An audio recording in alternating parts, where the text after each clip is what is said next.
This is test number 2.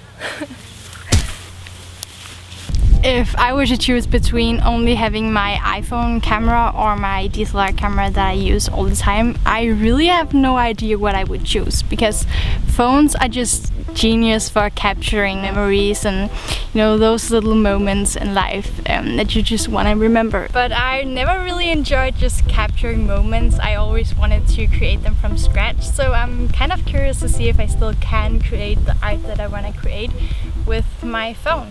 So let's go find out. So the photo that I want to create is kind of like a very simple photo of just a girl standing in a very colorful environment, and then with a very dark sky just like over her head that is raining. So just very simple and with a deep meaning. Mama! Hej! Ja, det gør vi. Mine. Sorry for that. I made a drawing of it just because I think it makes it a little bit easier to create them. Of this. Just very, very simple. I brought lots of wet clothing and bucket of water to make my hair and my body wet. So let's go do it.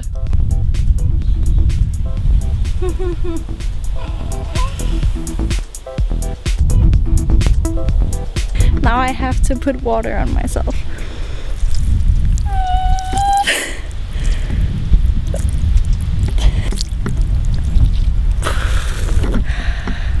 Let's go. I just used my tripod for my camera and kind of balanced the phone on that. You can use anything, use books. If you don't have a tripod, or use a selfie stick, that would probably make it a lot easier.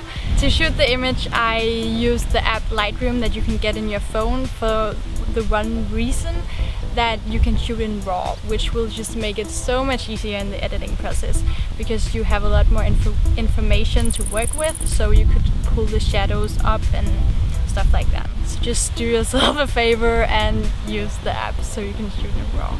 Then I used that 10-second timer just like I normally do on my camera. It was pretty much the same.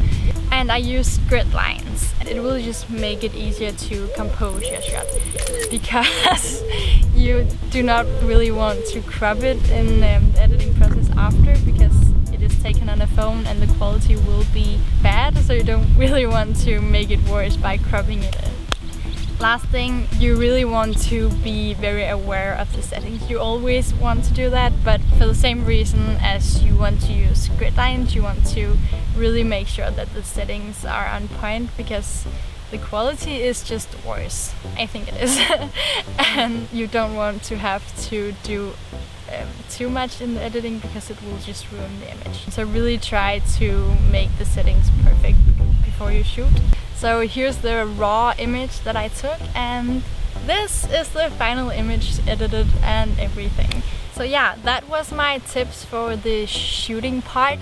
Stay tuned to next week, where I'll post just how I edited the photo and how I got to the final piece. Thank you so much for watching this video. Comment down below your thoughts on like taking photos with an iPhone, if you think the difference is too big, or you would actually like to try taking photos with your iPhone. It is kind of fun. I think you should try it actually, just to see, and maybe it works. Maybe you'll never need to spend money on a real camera. But yeah, like the video if you liked it, subscribe.